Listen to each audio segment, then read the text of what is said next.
Bonjour à toutes et à tous, soyez bénis de la présence de Jésus-Christ. Aujourd'hui, je voulais parler d'un sujet qui m'était vraiment à cœur, car dans l'église, il n'y a pas beaucoup de gens qui ont cet amour, mais aujourd'hui, j'aimerais parler de l'amour de Jésus-Christ.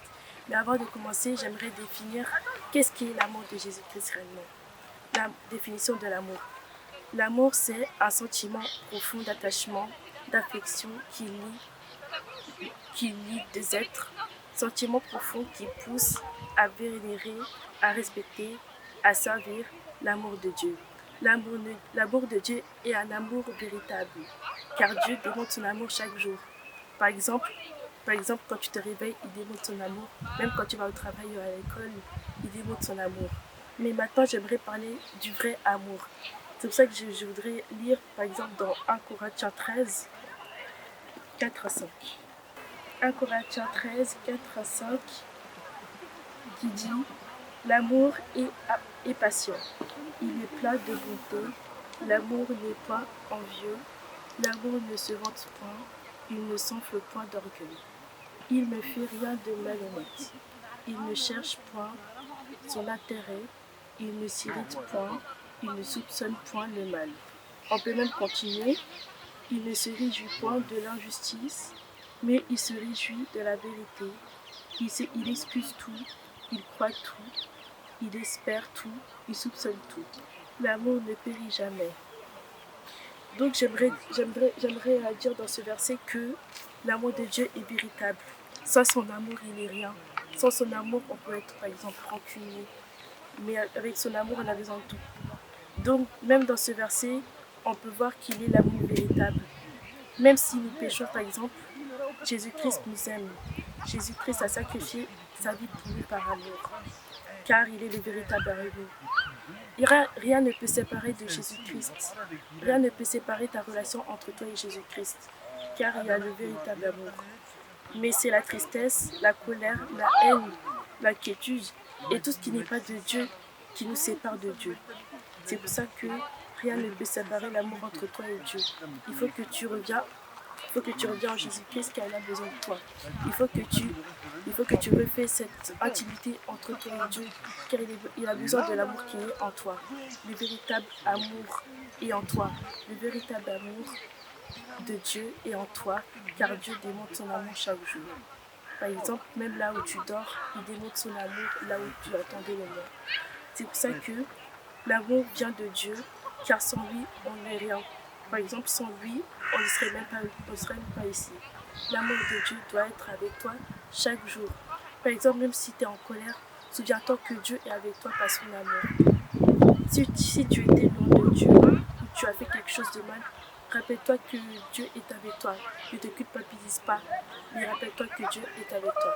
C'est pour ça que je voulais lire aussi dans Jean 3, 16. Mais il a fait la vie éternelle. Donc, même dans ce verset, il démontre l'amour de Jésus-Christ. Par exemple, tu peux voir que dans ta famille, ils ne te donnaient pas l'amour par exemple, ils démontraient leur propre intérêt et il n'y avait pas l'amour de Dieu en eux. Par exemple, ils ne croyaient pas en eux. Mais rappelle-toi que l'amour de Jésus-Christ est en toi. Car tu ne peux pas avoir l'intérêt des autres, car eux-mêmes, ils ne pensent pas forcément à toi. Mais toi, il faut que tu vois Jésus-Christ, car Jésus-Christ, il a besoin de toi. Mais il faut juste que tu cherches l'amour véritable, car l'amour véritable est en Jésus-Christ. Et ne dis pas que tu fais des mauvaises choses et que Dieu, il ne va pas te pardonner. Mais rappelle-toi que Dieu, il va te pardonner, car il t'aime et n'oublie pas qu'il va t'aimer jusqu'à le jour du jugement il vienne. Mais il faut juste que tu cherches Dieu et il se laissera trouver.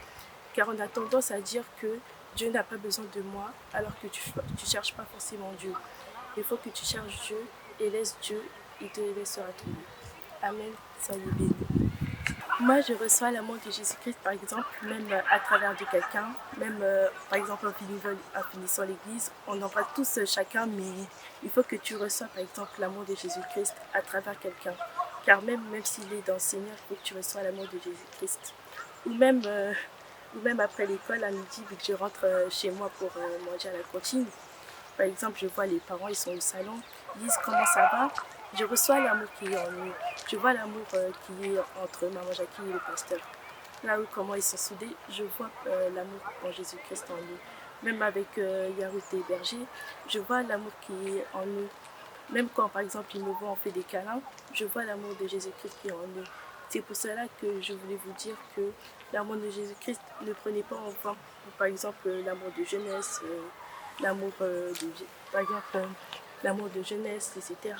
De recevez l'amour de Jésus-Christ en vous. Cherchez Jésus-Christ et cherchez son amour. Car, par exemple, Jésus-Christ a besoin de vous. Si, par exemple, si tu vois par exemple cette vidéo et que tu dis que tu n'avais plus l'amour de toi ou que tu as dû être déçu par une situation amoureuse ou quelque chose d'autre, cherche d'abord Jésus-Christ. Ou même si tu as un ami qui est chrétien ou peu importe d'autres comme croyance, cherche, demande-lui par exemple des conseils religieux et t'aidera par exemple à dire que par exemple viens à l'église. Comme ça tu pourras voir par exemple le pasteur par exemple dans ton église et cherche et demande-lui des conseils de chercher l'amour parce que Dieu et à travers par exemple cet homme de Dieu, même demande des conseils aux hommes de Dieu car les hommes de Dieu sont faits pour ça. Par exemple, comme on vient de lire dans Jean 3,16, car Dieu a tant aimé le monde qu'il a donné son Fils unique, afin que quiconque croit en lui, par exemple, si tu as été, par exemple, si tu n'avais pas l'amour en toi, cherche l'amour de Jésus-Christ. Car Jésus-Christ a tant aimé le monde qu'il a donné son Fils unique. Même cherche l'amour de Jésus-Christ, par exemple, à travers un homme de Dieu, à travers ton frère ou ta sœur en Christ. Même ceux qui n'ont pas forcément l'amour, essaye de toi donner l'amour. Car Jésus-Christ a besoin que à chacun de nous puisse donner l'amour à chacun pour que nous-mêmes puissions s'aimer les uns et les autres et pas forcément s'aimer les uns et les autres par toxiquement. Ça m'est tenu à cœur de parler de ces paroles parce que dans ce monde, il n'y a pas vraiment l'amour. On peut voir certaines gens, ils ont l'amour en eux, mais certaines gens n'ont pas vraiment cet amour. On peut voir même, par exemple, en Turquie. En Turquie, par exemple, il y avait des tremblements de terre, voilà. Il y avait des tremblements de terre en Turquie et ce qui fait qu'il y avait la tristesse. Même au Brésil, il y avait des inondations. Même partout dans le monde, il y avait des inondations, des tremblements de terre. Et pas forcément des tremblements de terre et des inondations. Et partout dans le monde, il n'y a pas vraiment de gens qui sont cet amour.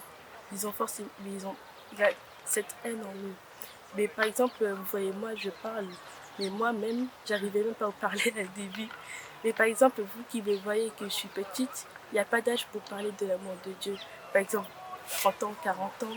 Il y a même à 30 ans, il y a des gens qui ont 30 ans, il y a des gens qui viennent de rencontrer Jésus-Christ, il y a même des gens qui se sont baptisés. Même par exemple, des enfants comme Mathieu, ils ont rencontré Jésus-Christ. Même Malia qui a encore un bébé, elle a rencontré Jésus-Christ. C'est pour ça que ça m'est tenu à cœur de parler de cette parole. Par exemple, quand tu n'as pas l'amour, tu peux voir que même tes parents ne t'ont pas donné cet amour, ou par exemple tu t'es fait rejeter par quelqu'un. Cette personne qui n'a pas l'amour, c'est par exemple cette personne qui a la tristesse en lui. C'est cette personne qui a cette tristesse. Des personnes qui se disent que pourquoi je suis dans ce monde, pourquoi je suis en ce lieu, je ne serais plus être là. Et par exemple, même si récemment, cette fille qui s'appelle par exemple Lindsay, elle s'est fait par exemple, elle s'est mis fait un séjour parce qu'elle s'est dit que pourquoi je suis dans ce monde, parce qu'elle s'est fait harceler par exemple par des filles de son collège. Mais même ces filles qui l'ont harcelée, elles ne regrettent pas du tout ce qu'elles ont fait. Même entre la différence que quelqu'un et l'amour, c'est cette personne qui va t'encourager à aller loin, cette personne qui va t'aimer plus que quiconque, c'est cette personne qui va t'emmener là où tu regrettais le moins. Si tu cherchais cet amour, par exemple l'amour de Jésus-Christ, ne vois pas d'abord la priorité chez les hommes, car chez les hommes n'ont pas encore cet intérêt de chercher cet amour, ou même les hommes n'ont pas encore cet intérêt d'avoir l'amour en eux. Mais toi, ne cherche pas l'intérêt des hommes, ne te dis pas que pourquoi eux ils ne m'aiment pas, pourquoi eux ils me délaissent. Mais toi, cherche l'amour de Jésus-Christ. Toi, cherche d'abord Jésus-Christ et cela sera trouvé, car Jésus-Christ, il t'attend que tu le trouves et ensuite cela sera trouvé. J'aimerais encourager quelqu'un car par exemple cette personne n'a pas l'amour ou cette personne ne fait plus confiance aux hommes. car il a trop été délaissé par exemple par les hommes, il n'a plus confiance. Mais toi, j'aimerais dire à travers cette parole, cherche l'amour de Jésus-Christ, ou même demande conseil par exemple à des hommes de Dieu, ou à ton frère, ou à ta soeur, car même tu as peur de demander conseil à des hommes de Dieu, même demande des conseils, car c'est la peur qui va pas faire que tu vas chercher l'amour de Jésus-Christ. Mais toi, essaye de chercher l'amour de Jésus-Christ ou pas même un homme de Dieu, car c'est ça qui va te faire libérer et te libérer de la peur que tu as en toi, et c'est ça qui va te faire c'est ça qui va te faire avoir l'amour de Jésus-Christ. C'était tout. Soyez bénis. Au revoir.